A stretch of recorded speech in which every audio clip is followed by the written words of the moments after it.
Okay, summer's here, and it's the time for pool parties in the sun, campfires with s'mores at night. But one thing that comes with summer season are those pesky mosquitoes and those itchy bites. We hate them. So I've got a solution for you. Stay tuned.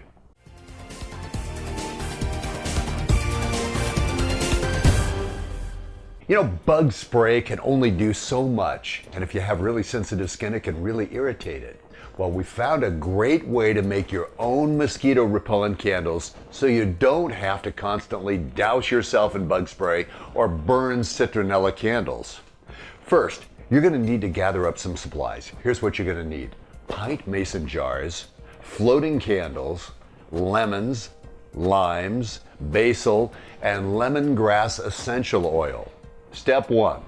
Slice up 1 lemon and 1 lime and add them to the bottom of the mason jars. This should be enough for 2 candles. Now, step 2. Add a few sprigs of basil to the jar. Fill it up with water until it reaches the threads of the glass. Step 3. Add 10 to 15 drops of lemongrass oil and stir all the ingredients together. And lastly, add the floating candle on top and light it. You're good to go. Creates not only a decor piece for the outside, but an all-natural way to help you protect yourself from getting bit by mosquitoes. Well, that's it for this week's Tip of the Week.